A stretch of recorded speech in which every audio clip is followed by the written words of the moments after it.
Welcome to V3 news లక్ష్యం సమాజహితం. ఎప్పటికప్పటికి updates అందిస్తూనే ఉంటాం V3 news. అయితే ఈరోజు కూడా ఒక సంచలనమైనటువంటి తీర్పు అనేది చెప్పొచ్చు. రాష్ట్ర రాజకీయాలలో ఇది ఒక పెను సంచలనంగా చెప్పొచ్చు. ఇక తెలంగాణ స్టేట్లో తీసుకున్నట్టయితే 16 స్థానాలు టీఆర్ఎస్ కైవసం చేసుకున్నట్టు అన్నారు. తర్వాత ఒక సీటు మాత్రం ఎంఐఎం పార్టీకి అన్నట్టున్నారు. ఇక తెలంగాణలో ఇక్కడ మొత్తం కూడా హాట్ టాపిక్గా మారిపోయింది. ఇక టోటల్గా సెంట్రల్లో మాత్రం వేడెక్కుతుంది. హీట్ టోటల్గా పెద్దగా ఎన్డీఏ పార్టీ లీడ్లో ఉన్నట్టుగా కనబడుతుంది. అదే బీజేపీ పార్టీ కూడా బీజేపీ ఎన్డీఏ రెండు పార్టీ అన్నప్పుడు ఖచ్చితంగా అది లీడ్లో ఉంది. ఇక టీఆర్ఎస్ పార్టీ తెలంగాణలో కూడా లీడ్లో ఉంది. వైసీపీ పార్టీ ఏపీలో లీడ్లో కొనసాగుతుంది. అయితే కొన్ని సీట్లు మాత్రం ఆల్రెడీ లీడ్లో ఓట్ల బ్యాలెట్ లెక్కింపు కూడా కొనసాగుతూ ఉంది. అయితే ఇప్పుడు ప్రస్తుతానికి ఖచ్చితంగా చెప్పాల్సినటువంటి విషయం ఏంటంటే ఇక్కడ స్టార్టింగ్ నుంచి ఉదయం 8 గంటల నుంచి కూడా ఓట్ల లెక్కింపు ప్రారంభమైంది. అయితే ప్రజల తుది తీర్పు అనేది ఇప్పుడు మనకు అది స్టార్ట్ అయిపోయింది అన్నట్టు. ఈరోజు ఎవరు గెలుస్తారు అనేది కూడా ఒక అంచనా ప్రకారం అంటే ఎగ్జాక్ట్ పోల్స్ ఇప్పుడు ఈరోజు ఖచ్చితంగా తెలుస్తుంది. ఎవరు గెలుస్తారు, ఎవరు గద్దెనెక్కుతారు, సెంట్రల్లో ప్రైమ్ మినిస్టర్ ఎవరు, తర్వాత ఏపీలో సీఎం ఎవరు అనేది కూడా తెలిసిపోతుంది. అంతేకాకుండా ఇక ప్రజలందరూ కూడా ఇక గత 5 సంవత్సరాల తర్వాత ఈ 5 సంవత్సరాల పాలన ఎవరు చేస్తారనేది కూడా అంతిమ తుది తీర్పు అన్నీ కూడా ఈరోజు జరగాల్సినటువంటి విషయం. అంటే ప్రతి ఒక్కరు కూడా టీవీలకు హత్తుకుపోయారు. అయితే ప్రస్తుతానికి మనం చూస్తున్నాం లీడ్లో కూడా ఇక సెంట్రల్లో చూసినట్టయితే బీజేపీ కూటమి లీడ్లో ఉన్నట్టుగా తెలుస్తుంది. అయితే ప్రతిదీ కూడా మనం చూస్తున్నాం. అప్డేట్స్ V3 న్యూస్ ఎప్పటికప్పటికి అప్డేట్స్ అందిస్తుంది. అయితే వీటిపైన మనతో పాటు మాట్లాడడానికి టీఆర్ఎస్ రాష్ట్ర నాయకులు కుంట్లూరు వెంకటేష్ గౌడ్ గారు కూడా మనతో పాటు ఉన్నారు. అయితే మరిన్ని అప్డేట్స్ కూడా మనం వారిని అడిగి తెలుసుకుందాం. సార్ నమస్తే వెంకటేష్ గౌడ్ గారు. నమస్తే. రైట్ సార్, చెప్పండి, ఓట్ల లెక్కింపు స్టార్ట్ అయింది, ఎలా ఉంది? ఇప్పుడు ఇవన్నీ మేము ఎక్స్పెక్ట్ చేసినవే. తెలంగాణలో సారు కారు 16 అనే నినాదంతో ముందుకు పోయినాం. ప్రజలు ఆ వైపునే తీర్పిస్తారు, అది 100%. ఎందుకంటే గత ఎన్నికల్లో మనం చూసినట్టయితే అదే రిజల్ట్ ఉన్నది, ఇప్పుడు కూడా అదే రిజల్ట్ కొనసాగుతూ ఉన్నది. ఎందుకంటే గత ప్రభుత్వాల కంటే టీఆర్ఎస్ కేసీఆర్ గారు వచ్చిన తర్వాత అనేక రకమైన ఎవడు అమలు చేయనటువంటి సంక్షేమ పథకాలను తెలంగాణ రాష్ట్రంలో అమలు చేయడం జరిగింది. చిన్న ఎగ్జాంపుల్, ఎందుకంటే కేసీఆర్ కిట్ అనేది ఒక గర్భిణులకు ఇచ్చే కిట్టు. ఈ దేశంలో ఏ పార్టీ కూడా అమలు చేయనటువంటి సంక్షేమ పథకాలు కేసీఆర్ గారు చేశారు.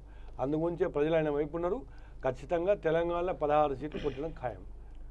రైట్. అయితే ఇప్పుడు స్టేట్లో తెలంగాణ, ఇప్పుడు మనం తెలంగాణది పక్కన పెట్టినట్టయితే ఏపీలో మాత్రం ఖచ్చితంగా వైసీపీ ముందంజలో ఉన్నట్టుగా కనపడుతుంది. దీనిపైన మీ కామెంట్స్ ఏంటి? వైసీపీ మేము సపోర్ట్ చేసినప్పుడు కూడా మాకు ఒక అసెస్మెంట్ ఉన్నది. గత 9 సంవత్సరాల నుంచి ప్రజల సమస్యల గురించి ఎప్పటికప్పుడు పాదయాత్రలు చేస్తూ వాళ్ళ సమస్యలు తెలుసుకుంటూ ఒక కొత్త ఉరవడితోటి యువకుడు కాబట్టి జగన్మోహన్ రెడ్డి గారు స్వర్గీయ రాజశేఖర రెడ్డి గారు కుమారుడు కాబట్టి ఆయన ఉన్న అనుభవంతో ప్రాంతం అంతా కూడా ఆంధ్ర ప్రాంతం అంతా కూడా పాదయాత్రలు చేసి ప్రజల ఉన్న అనేకమైన సమస్యలను ఎట్లా పరిష్కరించాలి, మేము వస్తే ఏ విధంగా పరిష్కరిస్తాము అనేది భరోసా యాత్రతోటి ప్రజలకు దూసుకుపోయి ప్రజల మన్ననకు ఆయన పొందిండు. కాబట్టి ఖచ్చితంగా ప్రజలంతా ఆంధ్ర ప్రజలంతా ఆయనకే అభిమానంతో ఓట్లేసి ఆయనే గెలిపిస్తాను అనుకుంటాను. ఆ దిశగానే రిజల్ట్స్ వస్తాయని ఎక్స్పెక్ట్ చేస్తూ ఉన్నాం. రైట్. ఇప్పుడు సెంట్రల్లో చూసుకున్నట్టయితే బీజేపీ కూటమి ఇప్పుడు బ్రేకింగ్ న్యూస్ చూస్తున్నాం. అయితే బీజేపీ నేతలందరినీ కూడా, బీజేపీ పెద్ద లీడర్లందరినీ కూడా ఢిల్లీకి రావాల్సిందిగా నరేంద్ర మోడీ చెప్పినట్టుగా తెలుస్తుంది. బ్రేకింగ్ న్యూస్లో చూస్తున్నాం మనం. అయితే దాని తర్వాత విషయానికి వచ్చినట్టయితే వెంకటేష్ గౌడ్ గారు మళ్ళీ డిబేట్ మనం కంటిన్యూ చేద్దాం. అయితే డిబేట్ కంటిన్యూ చేసే ముందు ఒకసారి ఎక్కడెక్కడ ఎలాంటి ఫలితాలు ఉన్నాయో కూడా మనం చూసుకుందాం. అయితే తెలంగాణలో చూసుకున్నట్టయితే 17 లోక్సభ ఎంపీ స్థానాలలో 2 స్థానాలు టీఆర్ఎస్ ముందంజలో ఉన్నట్టుగా కనపడుతుంది. అదే వైసీపీ చూసినట్టయితే ఖచ్చితంగా 5 నుంచి 6 సీట్లు ముందంజలో ఉన్నట్టుగా కనపడుతుంది, అసెంబ్లీ సీట్లు. అదేవిధంగా లోక్సభ స్థానాలు కూడా 2 నుంచి 3 అసెంబ్లీ లోక్సభ స్థానాలు కూడా ముందంజలో ఉన్నట్టుగా కనపడుతుంది. దాని తర్వాత సెంట్రల్లో చూసుకున్నట్టయితే ఎన్డీఏ పార్టీ దాదాపుగా ఒకేసారిగా 75 సీట్ల దాకా ముందంజలో లీడ్లో ఉన్నట్టుగా కనపడుతుంది. కాంగ్రెస్ పార్టీ 45. ఈ విధంగా లీడ్లో కొనసాగుతుంది. అయితే ముందుగా ఒక 2-3 సీట్లు మాత్రం కన్ఫర్మేషన్, చివరిలో ఇంకొక 5-10 నిమిషాలలో ఖచ్చితంగా ఇంకొక 2-3 సీట్లు అండి ఎవరు కన్ఫర్మ్గా గెలిచారు అనేది, అక్కడ ఎమ్మెల్యే అభ్యర్థులు ఎవరు, ఎంపీ అభ్యర్థులు ఎవరు గెలిచారు అనేది కూడా మెజార్టీ ఎవరికి ఆధిక్యం వస్తుందో కూడా తెలుస్తుందా. అయితే మంగళగిరిలో ప్రస్తుతానికి లోకేష్ బాబు గారు ఆధిక్యంలో ఉన్నారు. ఆ తర్వాత విషయానికి వచ్చినట్టయితే వైఎస్ జగన్ కడపలో వైఎస్ జగన్ కూడా ముందంజలో ఉన్నట్టుగా కనపడుతుంది. తర్వాత చంద్రబాబు నాయుడు కూడా కుప్పంలో ముందంజలో ఉన్నట్టుగా కనపడుతుంది. ఇది మనం బ్రేకింగ్ న్యూస్ చూస్తున్నాం. ఎప్పటికప్పటికి మన బ్రేకింగ్ న్యూస్లు కూడా అప్డేట్స్ కూడా అందిస్తూ ఉంటాం V3 న్యూస్. అయితే దీని తర్వాత మళ్ళీ డిబేట్ కూడా మీకు కంటిన్యూ చేస్తుంటాం. అప్డేట్ మినిట్ టు మినిట్, మీరు అస్సలు చేంజ్ కావద్దు, టీవీ దగ్గర నుంచి అసలు కూడా వెళ్ళదు. ఖచ్చితంగా మినిట్ టు మినిట్ మీకు అప్డేట్స్ అందిస్తాం, చూస్తూనే ఉండండి V3 న్యూస్. అయితే మనం ఇప్పుడు డిబేట్ కంటిన్యూ చేద్దాం. సార్ వెంకటేష్ గౌడ్ గారు, ఇంకొక విషయం, టీఆర్ఎస్ పార్టీ తీసుకున్నట్టయితే 17 స్థానాలలో ఒకటి ఎంఐఎంకి ఆల్రెడీ ఆల్మోస్ట్ ఫిక్స్ అయిపోయినట్టు, అవును. అది స్టార్టింగ్ నుంచి అనుకుంటూ వస్తున్నాం. అవును. అయితే ఇప్పుడు 16 స్థానాలలో అన్ని సర్వేలు ఆల్మోస్ట్ సెంట్రల్ నుంచి సెంట్రల్ సర్వే, నేషనల్ సర్వేలు కానించి ప్రతి సర్వే కూడా ఏంటంటే అక్కడ చెప్పినటువంటి విషయం ఏంటంటే టీఆర్ఎస్కే సపోర్ట్ చేశాయి, ఇంక్లూడ్ లగడపాటి సర్వే 14 నుంచి 16 సీట్లు కూడా టీఆర్ఎస్ కైవసం చేసుకుంటుంది అని. అయితే గత 2-3 సీట్లు కాంగ్రెస్కి వచ్చేటటువంటి అవకాశం ఉందంటున్నారు. ఆ 2-3 సీట్లన్నా కాంగ్రెస్కి వస్తాయా, లేకపోతే 16 సీట్లు మీరు ఖచ్చితంగా ఏమన్నా ప్రజలు కేసీఆర్ వైపు ఉన్నారండి. ఇప్పుడు గత ఎన్నికలు, ఇప్పుడు ఎన్నికలు ఎప్పుడు చూసుకున్నా ఆయన ప్రజల పక్షాన ఆలోచన చేసి ఎవరైతే బలహీన వర్గాలు ఉన్నారో, పేద కులాలు ఉన్నారో వాళ్ళందరికీ గుండెల్లో నిలిచిపోయే విధంగా అనేక సంక్షేమ పథకాలు ప్రణాళిక చేసి ఆయన ముందుకెళ్తా ఉన్నారు. ఆయనను చూసి ఓట్లేసు తప్ప ఇంకెవరిని చూసి కాదు. ఆయన నిజంగా అంటే ఈ పేద ప్రధాని, ఇప్పుడు ఒక షాదీ ముబారక్ అనే స్కీము, నిజంగా కళ్యాణ లక్ష్మి అనే స్కీము, పేదోని ఇంట్లో పెళ్ళి అయితే ₹1,00,000 ఎవడిస్తాడు? ₹10 పక్కోడు ఓడి పెట్టాడు, 10,000 ఓడి ఇయ్యాడు. అలాంటి ప్రభుత్వం తరఫున పేద ప్రజలు బడ్డం కావద్దు, వాళ్ళు పెళ్ళి అంటే గుండెల మీద భారం లేకుండా తండ్రికి మన ప్రభుత్వం తరఫున ₹1,00,000 ఇస్తా కనుక వాళ్ళు పెళ్లి కంప్లీట్ చేసుకుంటారు, ఆ భోజనాలు పెట్టుకుంటారు, ఒక అన్నలా ఉండాలి, ఒక తండ్రిలా ఉండాలని చెప్పి ఆలోచనతోటి అలాంటి scheme introduce. Right. Venkatesh Goud గారు, ఇంకొక విషయం ఏంటంటే, మెయిన్ విషయం ఏంటంటే, ఇక్కడ మనం మాట్లాడుకోవాల్సినటువంటి ప్రధాన అంశం ఏంటంటే, టీఆర్ఎస్ గత లగడపాటి సర్వేలో టీఆర్ఎస్ పార్టీ ఓటమి ఖాయమని చెప్పాడు అసెంబ్లీ ఓట్ల లెక్కింపులో. ఆ తర్వాత కాంగ్రెస్ ఖచ్చితంగా గెలుస్తుందని చెప్పినటువంటి లగడపాటి సర్వే మాత్రం ఈసారి ఎంపీ స్థానాల్లో ఖచ్చితంగా టీఆర్ఎస్ గెలుస్తుందని అన్నారు. అయితే భయపడి టీఆర్ఎస్ గురించి చెప్పాడా, లేకపోతే ఖచ్చితంగా 14 నుంచి 16 సీట్లు ఈసారి టీఆర్ఎస్ కైవసం చేసుకుంటుందని తన రాజకీయ సన్యాసం ఎక్కడ బయటపడుతుందని చెప్పాడంటారా? ఇప్పుడు లగడపాటి గారు ఆయన సర్వేల పట్ల ఎవరికి విశ్వాసం లేదు. ఎందుకంటే గతంలో ఒకటి ఫెయిల్యూర్ అయిన సంగతి ప్రపంచం అంతా తెలుసు.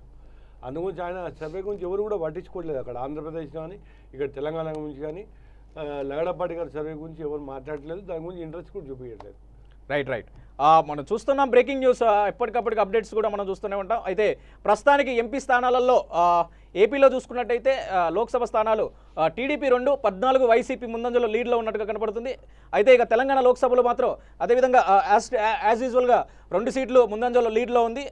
అదేవిధంగా చూసినట్టయితే కాంగ్రెస్కే కానీ తర్వాత ఇతర పార్టీలే కానీ తెలంగాణలో ఏ పార్టీకి లేవన్నట్టుగా తెలపడుతుంది. అయితే ఇక్కడ మనకు కాంగ్రెస్ పార్టీ ఖచ్చితంగా ఇక్కడ ఇటు ఏపీలో ఇటు తెలంగాణలో డిపాజిట్లు కూడా లేనట్టుగా మనకు కనపడుతున్నాయి. ఇక్కడ మనకు ఏ సీట్ కూడా మనకు కన్ఫర్మేషన్ ఇక్కడ కనపడట్లేదు. ఇక సెంట్రల్లో చూసుకున్నట్టయితే ఎన్డీఏ దూసుకుపోతుంది లీడింగ్లో.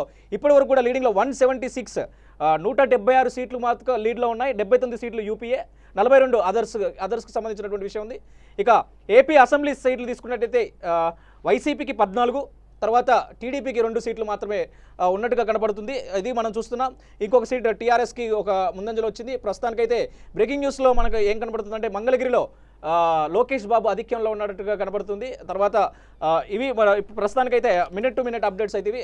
ఇప్పుడు మనం మళ్ళీ డిబేట్ కంటిన్యూ చేద్దాం. వెంకటేష్ గౌడ్ గారు, ఇక చూస్తూ ఉంటే వాస్తవానికి చూస్తూ ఉంటే ఇంత స్పీడ్గా ఓట్ల బ్యాలెట్ లెక్కింపు తర్వాత అంటే నాకు ఆల్మోస్ట్ 2 o'clock తెలిసిపోతట్టుందిగా మొత్తం రిజల్ట్స్ అనేది ఏంటో బయటపడుతున్నట్టుగా కనపడుతుంది.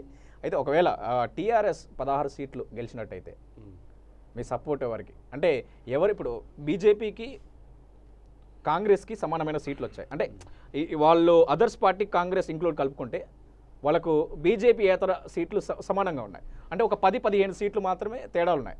అదే ఖచ్చితంగా టీఆర్ఎస్ సీట్లు 16 స్థానాలు ఏదైతే టీఆర్ఎస్ తెలంగాణలో గెలుస్తుందో ఆ స్థానాలు మాకుంటేనే ఖచ్చితంగా మేము ఢిల్లీ గద్దెనెక్కుతాం అనుకున్నటువంటి కాంగ్రెస్ వాళ్ళకే కానీ బీజేపీ వాళ్ళకే కానీ ఎవరికి సపోర్ట్ చేస్తారు? ముందుగా face to face direct question. ఇప్పుడు కాంగ్రెస్ పార్టీ, భారతీయ జనతా పార్టీ అనేది క్వశ్చన్ కాదు. మేము 16 సీట్లు ఎందుకు తెలంగాణ ప్రజలను మాకు ఏమని అడిగినామంటే, 16 ఇస్తే కనుక మనం లోక్సభలో ఒక మంచి నిర్ణయం తీసుకుంటే మనం ప్రొటెక్ట్ చేయడానికి కానీ మనం సపోర్ట్ చేయడానికి కానీ ఒక స్ట్రెంత్ ఉంటుంది. ఆ స్ట్రెంత్ వల్ల మన వాయిస్ పెరుగుద్ది. ఆ వాయిస్ తోటి తెలంగాణ రాష్ట్ర ప్రయోజనాలకు ఎవరైతే గౌరవం ఇస్తారో, ఏ ప్రభుత్వం అయితే ఏర్పడబోయే ప్రభుత్వం గౌరవం ఇస్తుందో, ఈ రాష్ట్ర ప్రయోజనాల గురించి ఆలోచన చేస్తుందో ఆ పార్టీకి మేము సపోర్ట్ చేస్తాం తప్ప ఈ పార్టీ ఆ పార్టీని కాదు. లేదు, మీరు పార్టీ ముఖ్యంగా క్వశ్చన్ డైవర్ట్ చేస్తున్నారు. అసలు నేను అడిగిన ప్రశ్న ఏంటంటే, మీ టీఆర్ఎస్ స్థానాలు 16 కానీ 17 కానీ సరే, ఇంక్లూడ్ ఎంఐఎం స్థానం కూడా మీదే, అది ఆల్మోస్ట్ తెలిసినటువంటి విషయమే.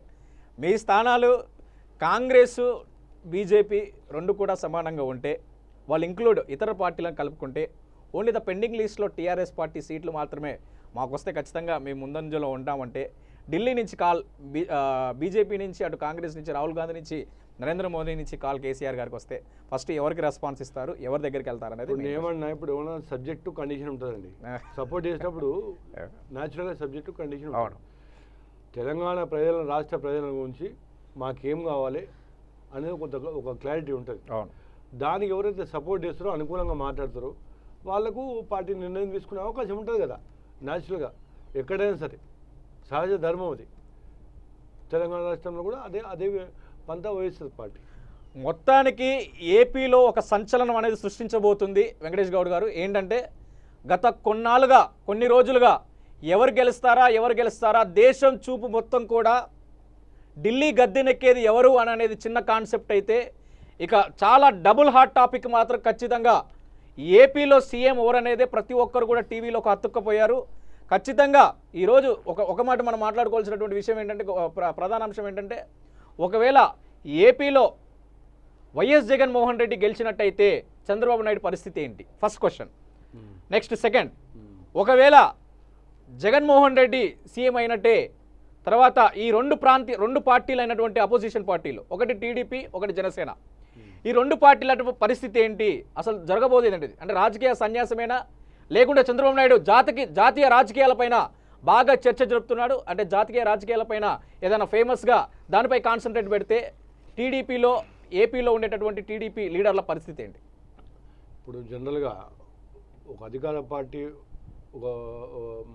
ఒక పార్టీ అధికారంలోకి వచ్చిన తర్వాత రెండో వైపు ఉన్న రాజకీయ పార్టీ ఎప్పుడైనా ప్రతిపక్ష పార్టీ హోదాని చేస్తూ 5 సంవత్సరాలు ప్రజల పక్షాన్ని నిలబడి ప్రభుత్వానికి ఏమైనా అవకతవకలు చేస్తే దాన్ని వీలెత్తి చూపి ప్రజలకు తీసుకుపోయి నిరసన కార్యక్రమాలు లేకపోతే ప్రజా వ్యతిరేక నిర్ణయాలు తీసుకున్న వాటిని ప్రజల్లోకి తీసుకెళ్ళడం అలాంటి పాత్ర పోషిస్తుంది. అసెంబ్లీలో కానీ ఎక్కడైనా చర్చ జరుగుతుంది దాని గురించి. ఆల్టర్నేట్గా రూలింగ్ పార్టీ అయినా ఆపోజిషన్ పార్టీ అయినా డెవలప్మెంట్ ఆఫ్ ద స్టేట్ అనే ఓ మోటో మాత్రం ఖచ్చితంగా దృష్టిలో పెట్టుకోవాలి.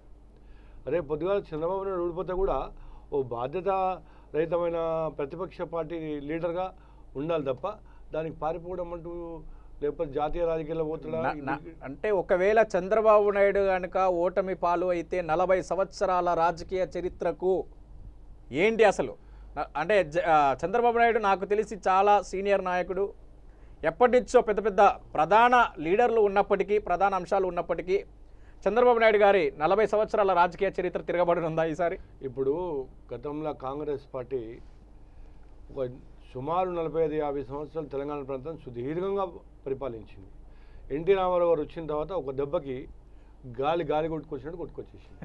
అట్లా మారకూడదని ఏం లేదు. ఇప్పుడు ప్రత్యక్షంగా అంటే పర్మనెంట్గా చంద్రబాబు నాయుడే ఉండాలి, పర్మనెంట్గా జగన్ గారు ఉండాలనే ప్రశ్న కాదు. ప్రజలు తిరస్కరించిన అది అనుభవించాల్సిందే. ఒక నమ్మకం ఎవరిపైన నమ్మకం పెట్టుకురో వాళ్ళని గెలిపిస్తారు, ఇంకొన్ని ఓడగొడతారు. ఆ దిశగా మేము అనుకోవడం ఏంటంటే ఈసారి జగన్ని నమ్ముతున్నారు, ఖచ్చితంగా జగన్కి ఒకసారి అవకాశం ఇవ్వాలనే భావం ప్రజల్లో ఉన్నది కాబట్టి ఖచ్చితంగా ఆయన గెలిపిస్తారని నేను అనుకుంటున్నాను. ఇప్పుడు ఇంకొకటి మనం ఏపీ సన్నివేశం మరొకసారి తీసుకుందాం. మన తెలంగాణలో టీఆర్ఎస్ పార్టీకి తిరుగులేదంటున్నారు. మనం తెలంగాణకు వచ్చేటప్పుడు మన టీఆర్ఎస్ పార్టీ గురించి మాట్లాడుకుందాం. ఇప్పుడు ఏపీ గురించి మాట్లాడదాం. టాపిక్ వచ్చేసి ఏపీలో వైఎస్ జగన్ గెలిచిన, చంద్రబాబు గెలిచిన, ఒకవేళ జనసేన పార్టీ గెలిచిన, ఏదో ఒక పార్టీ గెలిచిన తర్వాత ఇతర పార్టీల ఉండేటటువంటి జీవితాలు ఎలాంటివి? ఇప్పుడు మన సర్వేలలో జనసేనకు 1-2 సీట్లకు మినహా ఎక్కువ ఇవ్వలేదు. తర్వాత టీడీపీ వైసీపీ మధ్యనే పోటాపోటీ. లగడపాటి సర్వే మాత్రం టీడీపీకి సపోర్ట్ చేస్తే నేషనల్ సర్వేలన్నీ కూడా వైసీపీకి సపోర్ట్ చేశాయి. అన్నట్టుగానే వైసీపీ కొద్దిగా లీడ్లోకి వస్తుంది. మనం ఒక 10%గా ఇప్పుడు చూసుకున్నట్టయితే మార్నింగ్ నుంచి ఇప్పటి వరకు చూసుకున్నట్టయితే ఒక 10 to 15% ఫస్ట్ ప్లేస్లో మాత్రం వైసీపీ ఉన్నట్టుగా తెలుస్తుంది ఏపీలో. తెలంగాణలో టీఆర్ఎస్, సెంట్రల్లో ఎన్డీఏ, ఇవి మెయిన్గా ఫస్ట్ ప్లేస్లో ఉన్నాయి. ఇక సెకండ్ ప్లేస్లో ఆల్మోస్ట్ సెంట్రల్లో కాంగ్రెస్, దాని తర్వాత ఇక్కడికి వచ్చేసి టీఆర్ఎస్కి దానికి మనం మాట్లాడాల్సిన అవసరం కూడా అనుకుంటే టాపిక్. నెక్స్ట్ ఏపీలోకి వచ్చేసి టీడీపీకి ఆ తర్వాత వైసీపీకి ఇద్దరికి మధ్య పోటాపోటీ జరుగుతున్నటువంటి విషయం. ఇక జనసేన ఏంటి అనేది నేను ఒక టాపిక్ మాట్లాడుతున్నాను. జనసేన పరిస్థితి ఏంటి? ఇప్పుడు సినిమాలు వేరు, రాజకీయం వేరు. ఆయన గత కొంతకాలం అంటే ఈ 6 నెలలు 8 నెలల మొదలు వచ్చి జనసేన సరే మీటింగ్లు పెట్టడము, ఆర్గనైజ్ చేయడము, అంటే ఒక పటిష్టమైన ఆర్గనైజేషన్ లేదు. ఇంకంటే ప్రజలకు ఆయన సినిమా హీరోగా చూస్తారు తప్ప ఒక రాజకీయవేత్తగా, ఒక ఐడియాలజిస్ట్గా, లేకపోతే ఒక మేధావిగా ఆయన గుర్తించట్లేదు. ఎందుకంటే ఇక్కడ వైసీపీ కానీ ఇక్కడ టీడీపీ కానీ ఫుల్ ప్లెడ్జ్ పొలిటికల్ పార్టీస్, వాళ్ళంతా ఎస్టాబ్లిష్మెంట్ ఉంది, ఆర్గనైజేషన్ ఉన్నది, వాళ్ళకి రిప్రజెంటేషన్ ఉన్నది. అట్లా జనసేనకు ఒక ఆర్గనైజేషన్ అంటూ అంటే ఒక కార్యవర్గము, నియోజకవర్గ కార్యవర్గము, మండల స్థాయి కార్యవర్గము, గ్రామ స్థాయి కార్యవర్గము, పొలిటికల్ పార్టీకి అనేది అదే స్ట్రెంత్. ఆ స్ట్రెంత్ ఆయన దగ్గర లేదు. ప్రజలు కూడా ఏంటంటే పవన్ కళ్యాణ్ అనే మనిషి ఒక సినిమా హీరో, మంచి నటుడు, మంచి డైలాగులు చెప్తాడు అనే భావంతో చూసే తప్ప ఆయన పొలిటికల్గా ఫుల్ పెంచి పొలిటీషియన్గా ఆయన చూడలేదు. కాబట్టి అట్లా వాళ్ళకి నేను సీట్లు 1-2 తప్ప ఎక్కువ వస్తాయని నేను కూడా భావించట్లేదు. ఓకే, దాని తర్వాత ఆయన ప్యాషన్ ఉంటే రాజకీయాలు ఉంటాడు, లేకపోతే మళ్ళీ పోయి సినిమాలు చేసుకుంటాడు. రైట్. ఇప్పుడు ఒక చిన్న అప్డేట్ చూద్దాం, బ్రేకింగ్ అప్డేట్ చూద్దాం, మినిట్ టు మినిట్ అప్డేట్ చూద్దాం. అయితే ఇప్పుడు ప్రస్తుతానికి మన సీట్లు ఎక్కడెక్కడ ఏ విధంగా ఉన్నాయి, ఎవరెవరు ముందంజ ఉన్నారు, ఎవరెవరు లీడ్లో ఉన్నారు కూడా చూద్దాం. అయితే ఇక్కడ మనకు ఏపీలో చూసుకున్నట్టయితే లోక్సభ స్థానాలు 25 లోక్సభ స్థానాలకు టీడీపీ 6, వైసీపీ 16. ఆ తర్వాత ఇక ఎన్డీఏ ప్రభుత్వం చూసుకున్నట్టయితే 208 దాకా 208 తర్వాత ముందంజలో ఉంది. 87 కాంగ్రెస్ పార్టీ ముందంజలో ఉన్నట్టుగా తెలుస్తుంది. ఇక యాజ్ యూజువల్గా టీఆర్ఎస్ పార్టీ 3 లీడ్లో ఉంది. ఇక కాంగ్రెస్ కానీ అక్కడ ఉన్నటువంటి బీజేపీ కానీ ఎలాంటి సీట్లు కూడా కనపడట్లేదు. ఏపీలో మాత్రం సంచలనమే అనిపిస్తుంది. ఇక వైఎస్ దగ్గర ఇప్పటివరకు అంటే ఓట్ల బ్యాలెట్ లెక్కింపు స్టార్టింగ్ నుంచి ఇప్పటివరకు కనుక మనం చూసుకున్నట్టయితే వైసీపీ పార్టీ మాత్రమే ముందంజలో ఉన్నట్టుగా కనపడుతుంది. అయితే 16 సీట్లు వైసీపీకి వస్తే 3 సీట్లు అంటే లీడ్లో, మన లీడ్ గురించి మాట్లాడుకున్న 16 సీట్లు లీడ్లో ఉంటే మాత్రం 3 సీట్లు మాత్రం టీడీపీకి ఉండడం జరుగుతుంది. ఇవి ఇక్కడ ఇప్పుడు ప్రస్తుతానికి మనకు అప్డేట్స్ అందినంటే లైవ్ టు లైవ్ అప్డేట్స్ అండి. V3 న్యూస్ మీకు ఎప్పటికప్పటికి అందిస్తుంది. మీరు మినిట్ టు మినిట్ చూడాలి, జాగ్రత్తగా ఆలోచించాల్సిన విషయం. అయితే ఇప్పుడు ఒక బ్రేక్ తీసుకుందాం, చిన్న బ్రేక్ తీసుకుందాం. బ్రేక్ తర్వాత డిబేట్ కంటిన్యూ అవుతుంది. నిజాన్ని నిర్భయంగా చెప్పేది V3 న్యూస్. మీరు ఎప్పుడు కూడా అస్సలు మిస్ కావద్దు, టీవీల ముందు నుంచి అసలు వెళ్ళకూడదు. ఇది ఒక సంచలనం కూడా చెప్పొచ్చు. మినిట్ టు మినిట్ మీకు అప్డేట్ అందుతుంది. చూస్తూనే ఉండండి V3 న్యూస్, లక్ష్యం సమాజహితం.